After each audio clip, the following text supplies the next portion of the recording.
लखनऊ में योगी आदित्यनाथ की कैबिनेट की बड़ी बैठक चल रही है और इस बैठक के तुरंत बाद सीएम अपने मंत्री परिषद के साथ भी एक बैठक करेंगे और इसमें सभी कैबिनेट, राज्य मंत्री, स्वतंत्र प्रभार और राज्य मंत्री शामिल होंगे। ये माना जा रहा है कि कैबिनेट की बैठक में औद्योगिक विकास समेत कई विभागों से जुड़े प्रस्ताव पास हो सकते हैं। खास तौर से फरवरी में होने वाले ग्लोबल इन्वेस्टर समिट को लेकर कुछ विभागों में नई पॉलिसी का प्रस्ताव मंजूर हो सकता है। तो मुख्यमंत्री ने देखिए एक महत्वपूर्ण बैठक की और बैठक अभी भी जारी है। ये कैबिनेट की बड़ी बैठक चल रही है और इस बैठक के तुरंत बाद सीएम अपने मंत्री परिषद के साथ भी बैठक करेंगे और ज्यादा जानकारी हमारे सहयोगी शैलेश के पास है, वो अपडेट्स देंगे। शैलेश, बैठक चल रही है, इसके बाद मंत्री परिषद के साथ भी एक बैठक है, क्या अपडेट है आपके पास?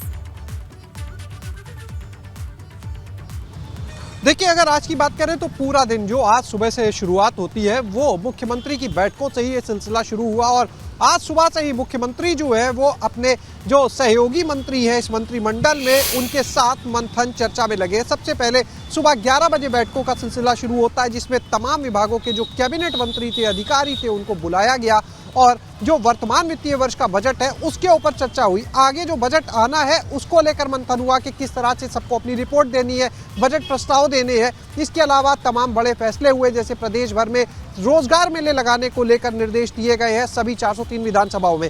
अगली बैठक इस समय जो चल रही है मुख्यमंत्री आवास पर वो है कैबिनेट की बैठक और इस बैठक में आज आपको बताएं 36 प्रस्ताव इस बैठक में लाए गए हैं और पिछले कुछ समय में अगर हम देखें तो इतने ज्यादा प्रस्ताव जो मंत्री हैं इस बैठक में, उनसे हमारी बात हुई, कह लगे इतने अधिक प्रस्ताव एक दिन की बैठक में बहुत कम मौके होते हैं जब लाए जाएं और लगभग जो विभाग है उनको इस बैठक में आज कवर किया जा रहा है। चाहे लोक निर्माण विभाग की आप बात कर लीजिए, शिक्षा विभाग, चिकित्सा शिक्षा, स्वास्थ्य विभाग, होमगार्ड विभाग, कारागार विभाग, पर्यटन विभाग, लगभग हर विभाग से जुड़े इसमें प्रस्ताव शामिल किए गए हैं। कुल 36 प्रस्ताव हैं जो एजेंडे का हिस्सा है। इसके अलावा विशेष अनुमति से मुख्यमंत्री की वहां पर कुछ और प्रस्ताव भी हो सकते हैं।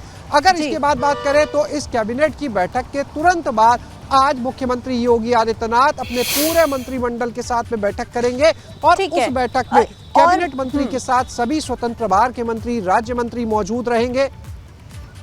जी बताएं शैलेश, बताएं आप।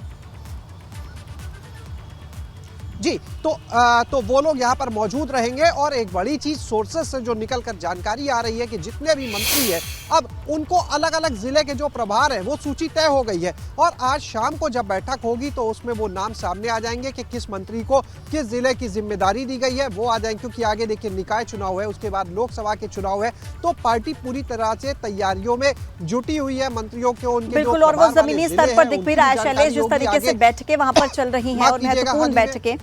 बिल्कुल शैलेश, बहुत धन्यवाद आपका जानकारी। और बढ़ते हैं आगे, जहां लखनऊ में अब सपा अध्यक्ष अखिलेश यादव के खिलाफ नारे लगे हैं। हिंदू महासभा के कार्यकर्ताओं ने नारे लगाए, अखिलेश यादव को काले झंडे दिखाकर उनका विरोध जताया। गोमती नदी के किनारे मां पीताम्बरा 108 महायज्ञ में अखिलेश यादव पहुंचे हुए थे और यहां पर उनके विरुद्ध नारेबाजी हुई है। हिंदू महासभा के कार्यकर्ता, और ये तस्वीरें आप देखिए, पुलिसकर्मी भी मौके पर पहुंचे। हिंदू महासभा के कार्यकर्ताओं ने विरोध जताया अखिलेश यादव का, काले झंडे लगाकर विरोध जताते हुए अखिलेश यादव नजर आए। पीताम्बरा 108 महायज्ञ में अखिलेश यादव पहुंचे हुए थे गोमती नदी के किनारे और वहीं पर देखिए काले झंडे दिखाए गए अखिलेश यादव को और उनका विरोध जताया गया। दरअसल ये सारा मामला स्वामी प्रसाद मौर्य के दिए गए बयान से जुड़ा हुआ है और हिंदू सभा के कार्यकर्ता पहले भी नाराजगी जाहिर कर चुके हैं कि अखिलेश ने अब तक इस पर अपना कोई स्टैंड क्लियर नहीं किया है। और अब जब स्वामी प्रसाद मौर्य के साथ बैठक हुई, मुलाकात हुई अखिलेश यादव की, उसके बाद जो उन्होंने बयान दिया, उसके बाद उनका विरोध देखिए लखनऊ में। भाजपा सांसद लक्ष्मीकांत वाजपेयी का एक बयान सामने आया। स्वामी प्रसाद मौर्य के बयान पर टिप्पणी करना ठीक नहीं है। इस मामले में अखिलेश और शिवपाल अपनी चुप्पी तोड़े, लक्ष्मीकांत ने कहा है। देश की जनता 2024 में इनसे हिसाब अपने आप करेगी। सीएम योगी के राष्ट्रीय धर्म वाले बयान को उन्होंने ठीक बताया। देश में बहुसंख्यक वर्ग सनातन धर्म को मानने वाला है। ऐसे में लक्ष्मीकांत वाजपेयी ने कहा कि इस पर अखिलेश और शिवपाल को कुछ बयान देना चाहिए। इस वक्त हमारे साथ बातचीत में मौजूद हैं उत्तर प्रदेश के पूर्व बीजेपी अध्यक्ष और राज्यसभा सांसद लक्ष्मीकांत वाजपेयी जी। सर, मुख्यमंत्री योगी आदित्यनाथ ने कहा है कि सनातन धर्म ही भारतीय राष्ट्र का धर्म है। इसको लेकर के कई सारे लोग विपक्ष राजनीति भी कर रहा है, इस तरीके का बयान नहीं देना चाहिए था। जो विपक्ष राजनीति कर रहा है उसे ये पता होना चाहिए कि लोकतंत्र में बहुमत ही मान्यता प्राप्त करता है। जब लोकतंत्र में बहुमत मान्यता प्राप्त करता है तो इस देश में सर्वाधिक लोगों का द्वारा स्वीकार्य जो धर्म है उसको राष्ट्रधर्म करना तो कोई बुराई नहीं है। इसका अर्थ ये नहीं है कि हम अन्य किसी धर्म के विपरीत कोई बात कर रहे हैं। सब धर्म मान्यता प्राप्त है, सब धर्म स्वीकार्य हैं। मैं तो एक प्रश्न पूछता हूँ, आदरणीय अखिलेश यादव जी ये बताएं कि स्वामी प्रसाद मौर्य के रामायण संबंधी बयान से वो सहमत हैं या असहमत? अगर असहमत हैं तो कार्रवाई करें, और सहमत हैं या चुप हैं तो इसका मतलब वो बयान से सहमत हो रहे हैं। और फिर हम तो लोकतांत्रिक आदमी हैं, 2024 में जनता की अदालत में इस विषय को उठाएंगे कि ये वो पार्टी है जिसने राम और रामचरितमानस के विरुद्ध बोला था, इसलिए ऐसी पार्टी के विरुद्ध जनता फैसला देगी। आदरणीय शिवपाल जी वहाँ एक कार्यकर्ता हैं आज की तारीख में। राष्ट्रीय अध्यक्ष आदरणीय अखिलेश यादव जी, बयान तो उनका चाहिए, सहमति और असहमति उनकी चाहिए। शुक्रिया हमसे बातचीत करने के लिए। यह उत्तर प्रदेश के पूर्व बीजेपी अध्यक्ष और राज्यसभा सांसद लक्ष्मीकांत वाजपेयी, जिनका कहना है कि अखिलेश यादव अब इस बात में खुलकर कहें कि वो सहमत हैं या फिर असहमत हैं स्वामी प्रसाद मौर्य के बयान से, लेकिन स्वामी प्रसाद मौर्य ने स्पष्ट कह दिया है कि वो अपने बयान से माफी नहीं मांगेंगे। कमिश्नर सुनील पांडे के साथ अविनाश तिवारी, एबीपी गंगा, दिल्ली। इस वक्त एक बड़ी खबर मिल रही है। स्वामी प्रसाद मौर्य से मुलाकात करने के बाद सपा अध्यक्ष अखिलेश यादव ने एक बड़ा बयान दिया। कहा कि भाजपा के लोग हमें शूद्र समझते हैं, जब समय बदलेगा तो उन्हें भी पता लग जाएगा कि ऐसी व्यवस्था उनके लिए भी हो सकती है, किसी के साथ कोई भी व्यवहार हो सकता है। ये भी कहा अखिलेश यादव ने कि जब मैं किसी धार्मिक कार्यक्रम में जाता हूं तो भाजपा के पेट में दर्द होता है और गुंडे भेजे जाते हैं। ये भी कहा कि भाजपा महंगाई और बेरोजगारी का मुकाबला नहीं कर पा रही और इसी तरीके से ऐसे मुद्दे उठा रही है। उन्होंने भाजपा सरकार पर जानबूझकर एनएसजी हटाने का भी आरोप लगाया है।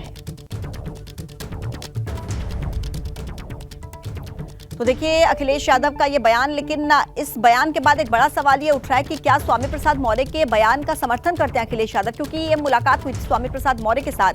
कयास लगाए जा रहे थे कि अखिलेश यादव कहीं ना कहीं नाराज नजर आ रहे हैं, लेकिन उसके बाद उन्होंने ये बयान दिया, कहा कि भारतीय जनता पार्टी हमें शूद्र समझती है, वक्त बदलते ही सब कुछ पता लग जाएगा।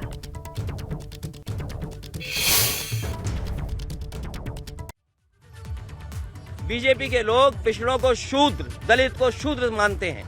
बीजेपी के लोग हम सबको शूद्र मानते हैं। उनको ये तकलीफ है कि हम उनके धार्मिक स्थान पे क्यों जा रहे हैं, गुरु संत लोगों से आशीर्वाद लेने के लिए। याद रखें बीजेपी के लोग, समय बदलता है, समय बदलेगा तो उन्हें भी पता लग जाएगा कि इसी तरह की व्यवस्था उनके लिए होती है। स्वामी प्रसाद मौर्य जी को मैंने कहा है कि जाति जनगणना के आंदोलन में आगे बढ़ें। सपा अध्यक्ष अखिलेश यादव से मुलाकात करने के बाद स्वामी प्रसाद मौर्य ने कहा है कि मैं अपने बयान पर कायम हूं, रामचरितमानस से दोहे को हटाना चाहिए। रामचरितमानस में जो कहा गया वो दलितों, पिछड़ों, आदिवासियों का अपमान है। सपा के जो लोग माफी मांगने को कह रहे हैं वो जाति विशेष के लोग हैं। मैं आज भी अपने सच के साथ खड़ा हूं। यह बयान स्वामी प्रसाद मौर्य ने दिया और अखिलेश यादव से मुलाकात करने के बाद भी वो अपने इस बयान पर टिके हुए हैं। उन्होंने कहा कि मैंने जो बयान दिया है मैं अपने उसी बयान पर कायम हूं। रामचरितमानस से उस चौपाई को, उस दोहे को हटाना चाहिए क्योंकि उसमें दलितों का, पिछड़ों का अपमान है।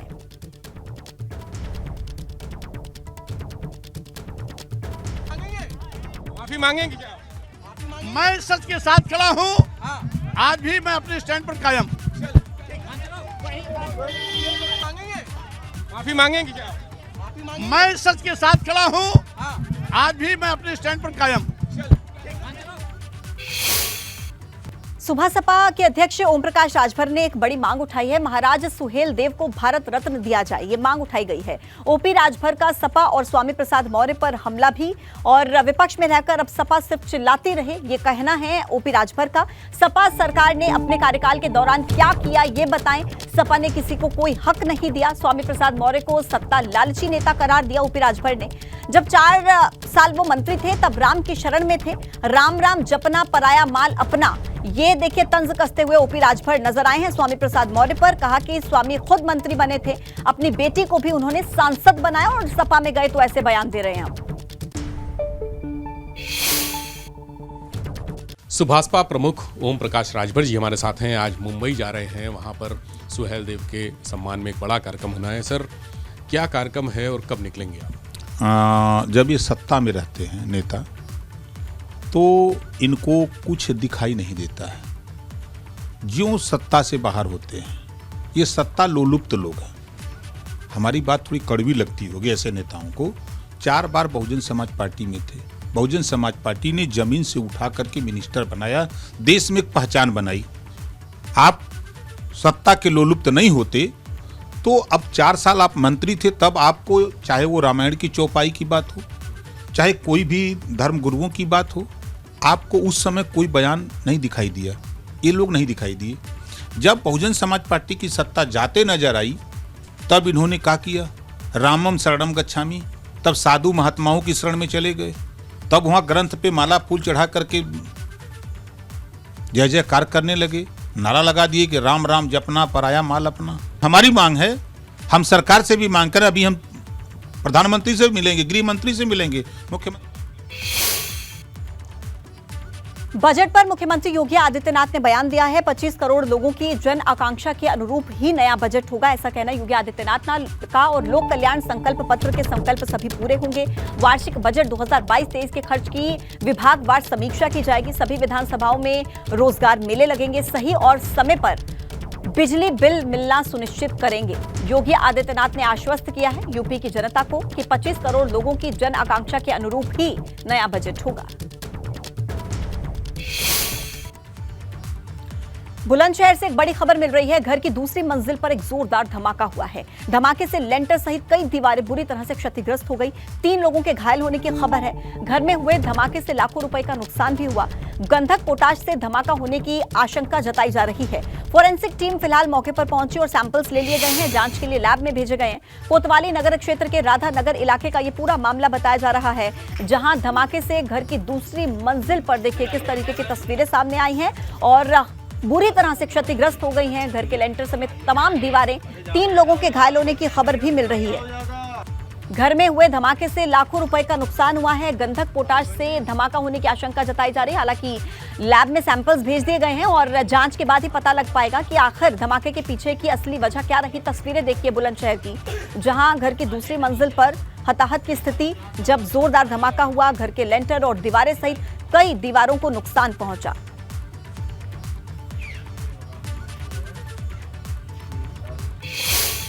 राजधानी दिल्ली से एक बड़ी खबर मिल रही है। राष्ट्रपति भवन के मुगल गार्डन का नाम बदला गया है। अब अमृत उद्यान के नाम से मुगल गार्डन को जाना जाएगा। आजादी के अमृत महोत्सव के मद्देनजर ये निर्णय लिया गया। राष्ट्रपति भवन के सभी गार्डन्स अब अमृत उद्यान के नाम से जाने जाएंगे। तो देखिए, पहले जो नाम था मुगल गार्डन, अब उस नाम को बदलकर अमृत उद्यान रखा गया है। नोएडा से जानकारी है। वर्कशॉप में खड़ी 2 गाड़ियों में भीषण आग लग गई। आग लगने के कारणों का हालांकि अब तक खुलासा नहीं हो पाया है। फायर ब्रिगेड के सहारे आग पर काबू पाने की कोशिश जारी है। नोएडा के थाना 39 क्षेत्र के सेक्टर 44 खजूर कॉलोनी की घटना बताई जा रही है, जहां पर 2 गाड़ियों में अचानक से आग लग गई। किस वजह से लगी अभी तक साफ नहीं हो पाया। एक्सक्लूसिव तस्वीरें आप इस वक्त देख रहे हैं। आसपास लोग जो मौजूद थे, उन्होंने पानी के सहारे पहले आग बुझाने की कोशिश की। फायर ब्रिगेड को मौके पर बुलाया गया, जिसके बाद आग बुझाने की कोशिश अभी भी जारी है। ये नोएडा के थाना 39 क्षेत्र के सेक्टर 44 का मामला है। खजूर कॉलोनी की घटना, जहां पर 2 खड़ी गाड़ियों में भीषण आग लग गई।